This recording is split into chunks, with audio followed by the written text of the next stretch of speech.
لیکن اتنا سمجھنا حضرت حسین رضی اللہ تعالیٰ عنہ میدان کربلا میں پہنچے.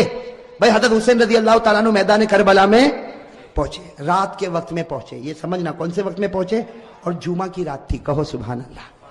جمعہ کی رات تھی میرے دوستو, جمعہ کی رات تھی. خیمہ لگایا حضرت حسین رضی اللہ تعالیٰ عنہ نے, کربلا کے میدان میں خیمہ لگایا. جمعہ کی رات ہے, آپ آرام فرما رہے. کہو آپ آرام, یعنی حضرت حسین سو رہے, آپ آرام فرما رہے. ان کے چھوٹے بھائی جن کا نام ہے حضرت عباس, حضرت حسین کے چھوٹے بھائی, کیا نام ہے, حضرت عباس.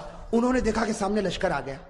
بھائی سامنے لشکر آ گیا اور کھڑا ہو گیا, اور ہزاروں کی تعداد میں. اسی کہ بعض کتابوں میں 4000, تو بعض کتابوں میں 40000, تو بعض کتابوں میں 1 لاکھ. مطلب ہے کہ سامنے لشکر آتا گیا آتا گیا آتا گیا. اب حضرت عباس وہ تو بیچارے جوان تھے, دوڑتے دوڑتے خیمے میں آئے. حضرت حسین سو رہے تھے. کہا بھائی حسین اٹھو, بھائی حسین اٹھو, بھائی حسین اٹھو. حضرت عباس نے جب حضرت حسین کو اٹھایا, حضرت حسین چونک کر اٹھے. کہا کیا ہوا کیا ہوا, کہا سامنے لشکر آ گیا. تو کہا اس میں اٹھایا کیوں, میں خواب میں نانا کے ساتھ بات کر رہا تھا. ارے کہو نا سبحان اللہ.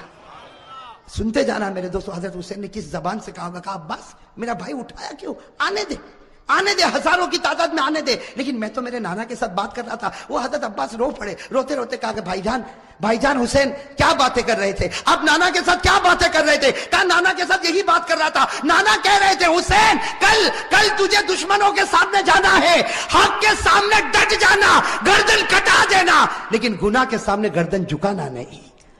میرے دوستو حضرت حسین رضی اللہ تعالیٰ عنہ صبح ہوئی, کون سا دن, جمعہ. اس کے جمعہ کی رات تھی. اٹھے تو جمعہ فجر کی نماز پڑھائی. کہو فجر کی. اس کے بعد میں میرے دوستو سامنے والوں سے بات چیت شروع ہوئی. بات چیت ہوتی گئی. ایک معاملے پر آ کے معاملہ اٹک گیا.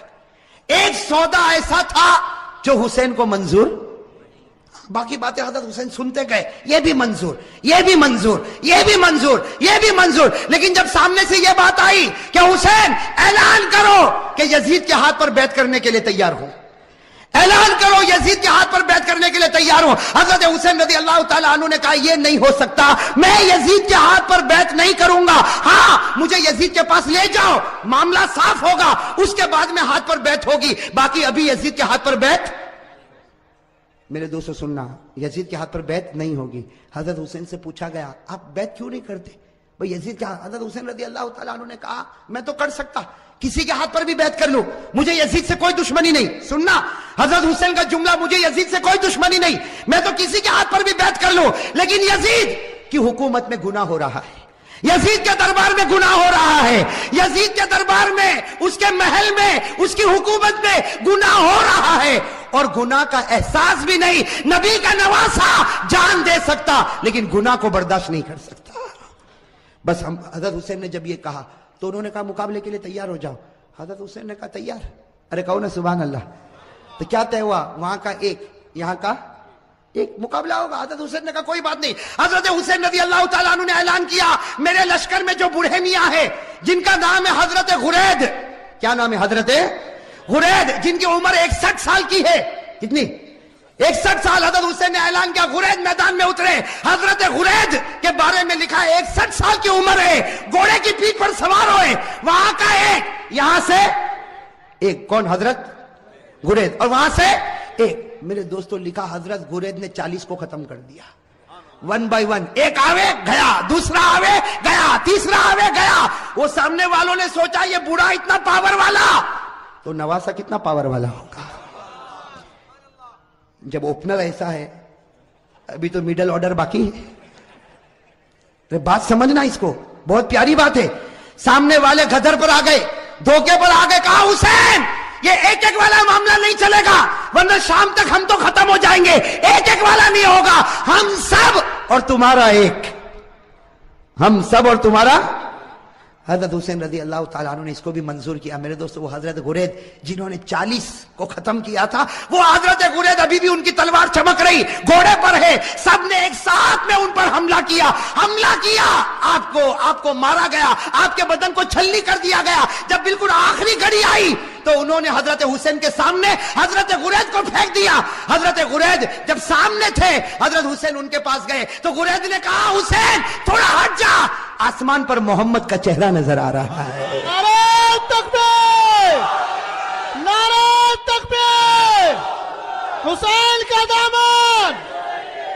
ماشاءاللہ، اللہ قبول فرمائے. یہ جملہ بہت پیارا. ساتھ میں کہا حسین کا دامن، حسین کا دامن، حسین کا دامن.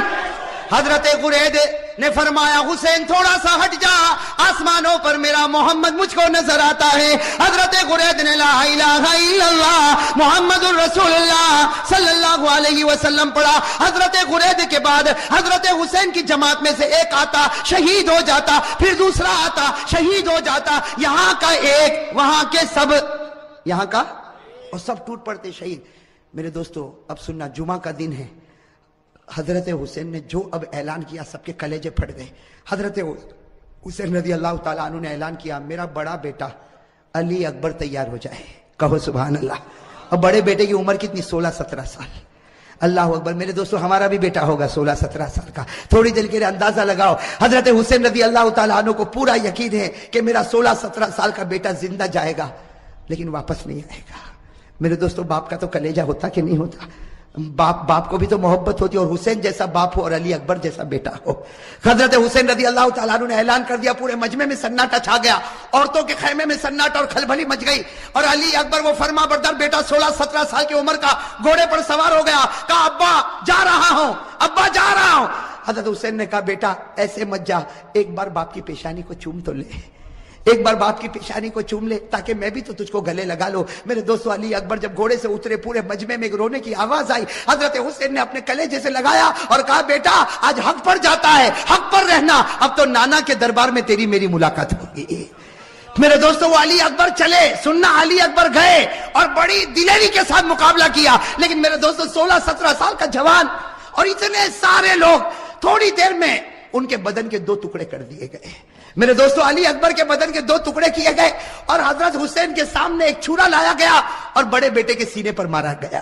اور میرے دوستو جب 2 ٹکڑے ہو گئے تو سامنے والوں نے اپنے گھوڑے ان لاشوں کے اوپر ڈالنا شروع کر دیا. گھوڑے دوڑتے گئے اور حضرت حسین کے بڑے بیٹے علی اکبر کی لاش کو آگے بڑھاتے گئے. میرے دوستو حضرت حسین رضی اللہ تعالیٰ عنہ تڑپ گئے. دوڑتے دوڑتے اپنے بیٹے کی لاش کو اٹھایا، ایک ٹکڑے کو اٹھایا، دوسرے ٹکڑے کو اٹھایا اور کونے پر رکھا. میرے دوستو ابھی تو بڑے بیٹے علی اکبر کی لاش کو حضرت حسین نے کونے پر رکھا. پیچھے سے عورتوں کی آواز آئی آپ کا دودھ پیتا بچہ تڑپ رہا، آپ خیمے میں واپس آؤ. حضرت حسین دوڑتے دوڑتے خیمے میں گئے. ان کا دودھ پیتا بچہ علی اصغر، چھوٹا سا دودھ پیتا بچہ حضرت حسین رضی اللہ تعالیٰ عنہ نے اپنے سینے سے لگایا اور دوڑتے دوڑتے دشمنوں کے پاس گئے اور کہا تم کو مجھ سے دشمنی ہے، میرے بچے سے تو کوئی دشمنی نہیں. ارے میرے دوستو ہمارا بھی دودھ پیتا بچہ ہوگا. تھوڑی دیر کے لیے سوچو حضرت حسین نے کیسے دل سے کہا ہوگا مجھ سے دشمنی، یہ بچے سے کیا دشمنی. میرے دوستو حضرت حسین ابھی کہہ رہے کہ بچے سے کیا دشمنی. سامنے سے تیروں کی بوچھار آئی اور تھوڑی دیر میں بچے نے دم توڑ دیا. میرے دوستو لکھا حضرت حسین کے ہاتھ میں بچہ اور بچے کے سینے سے بھی خون نکل رہا، بچے کے منہ سے بھی خون نکل رہا، بچے کے دماغ سے بھی خون نکل رہا. حضرت حسین چومتے جاتے لیکن بچے کی جان نکل گئی. میرے دوستو آپ کے پاس بھی بچے ہیں، آپ کی گود میں بھی بچے ہیں، آپ کے گھر میں بھی بچے ہیں. میرے دوستو اگر آج باپ کو خبر ملے کہ میرا دودھ پیتا بچہ شہید ہو گیا، وہ باپ کا کلیجہ پھٹ جاتا. حضرت حسین کے بڑے بیٹے کے 2 ٹکڑے رکھے ہوئے، حضرت حسین کا یہ چھوٹا بچہ، اور میرے پیارے یہ چھوٹا بچہ حضرت حسین نے وہی جا کر رکھا جہاں بچے کے بڑے بچے کے 2 ٹکڑے تھے. میرے دوستو لکھا ہے حضرت حسین دونوں بچوں کے پاس بیٹھ گئے. آپ بتاؤ میرے دوستو حضرت حسین کیسا روتے ہوں گے. کبھی بڑے بچے کے ٹکڑے کے سر پر ہاتھ پھیرتے، کبھی چھوٹے بچے کے سر پر ہاتھ پھیرتے اور جملہ کہتے تھے میرے بچوں تمہارا ہنسنا بھی مجھ کو یاد ہے، اے میرے بچوں تمہارا کھانا بھی مجھ کو یاد ہے، اے میرے بچوں تمہارا ابا ابا کر کے بلانا بھی مجھ کو یاد ہے، تمہاری ہر گھڑی مجھ کو یاد ہے. میرے دوستو یہ سب کرنے کے بعد ظہر کا وقت آیا. ساتھ میں کہنا کون سا وقت آیا؟ جمعہ کا دن تھا. کون سا وقت آنا چاہیے؟ لیکن کربلا کا میدان جمعہ ہونے والی، میں میدان میں جمعہ ہوتی، گاؤں دیہاتوں میں جمعہ ہوتی. حضرت حسین نے فرمایا میرے دوستو بڑے بچے کا ٹکڑا رکھا ہوا ہے، وہ باپ نے کیسے وضو کیا ہوگا. حضرت حسین نے وضو کیا اور وضو کرنے کے بعد کہا چلو جماعت بنے گی، ظہر کی نماز ہوگی. حضرت حسین نے 2 رکعت ظہر کی نماز پڑھائی. میرے دوستو مقابلہ کرنے والے مقابلہ کرتے گئے. حضرت حسین نے ظہر کی 2 رکعت نماز پڑھائی اور اس کے بعد میں حضرت حسین نے اپنا گھوڑا لیا اور فرمایا اپنے خیمے میں فرمایا وہ پرانی چادر جو کونے میں رکھی وہ لے کر آؤ. میرے دوستو ایک بڑی چادر لائی گئی، بالکل پرانی چادر لائی گئی. حضرت حسین نے سینے سے لگایا اور کہا لوگوں تمہیں معلوم نہیں یہ میری ماں فاطمہ نے اپنے ہاتھوں سے بنایا تھا.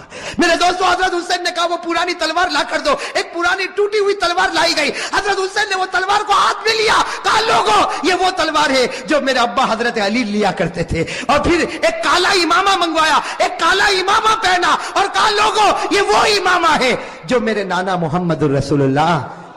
میرے دوستو تھوڑی دیر کے لیے سوچنا وہ حسین کا دل کیسا ٹوٹا ہوا ہوگا. گھوڑے پر سوار ہو گئے, اگر کپڑا دیکھو تو فاطمہ الزہرا کا ہے, تلوار دیکھو تو علی مرتضیٰ کی ہے, امامہ دیکھو تو نبی کا ہے. میرے دوستو مولانا ابوالکلام آزاد اپنی کتاب میں لکھتے ظہر کے بعد یہ اللہ کا ولی میدان میں اترا, 4.5 سے 5 گھنٹے تک آپ اکیلا مقابلہ کرتے رہے.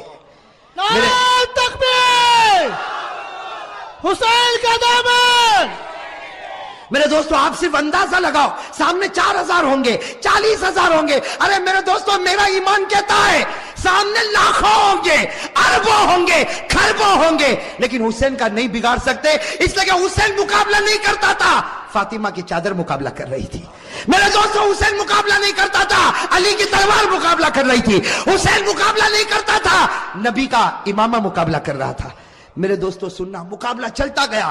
مولانا ابوالکلام آزاد لکھتے ہیں, ذرا کان کھول کر سننا, مولانا ابوالکلام آزاد لکھتے ہیں کہ آپ کے سر مبارک سے لے کر آپ کے پیٹ مبارک تک 80 تلوار کے زخم لگ چکے تھے. اور میرے دوستو پورے خون سے لہو لہان ہو گئے, خون سے. اور میرے دوستو ایک بات سننا, جب حضرت حسین کا جب مقابلہ چلتا تھا, سامنے سے کسی نے برچھا آپ کے ہونٹ پہ مارا تھا. کس پر مارا تھا؟ آپ کے ہونٹ پر مارا تھا اور خون گر رہا تھا. اور پیچھے سے لوگ جو حضرت حسین کی جماعت میں تھے وہ پیچھے سے کہتے تھے کہ ہونٹ پر کیوں مارا. پیچھے سے آواز آتی تھی کہ او دشمنوں تم نے حسین کے ہونٹ پر کیوں مارا, یہ وہ ہونٹ ہے جس کو نبی روزانہ چوما کرتے تھے, یہ وہ ہونٹ ہے جس کو ہمارے نبی چوما کرتے تھے. میرے دوستو کیسے لہو لہان ہو گئے. اب سننا جو پوائنٹ کی بات ہے, حضرت حسین کھڑے ہو گئے اور کہا ٹھہر جاؤ, تھوڑی دیر کے لیے ٹھہر جاؤ. سب رک گئے. کہا کیا ہوا؟ کہا عصر کی نماز پڑھنا ہے, اس لیے سورج بالکل ڈوب جائے گا, تھوڑی دیر باقی ہے. 4-4.5 گھنٹے ہو چکے, 5 گھنٹے ہو چکے, سورج ڈوب جائے گا, عصر کی نماز قضا ہو جائے گی.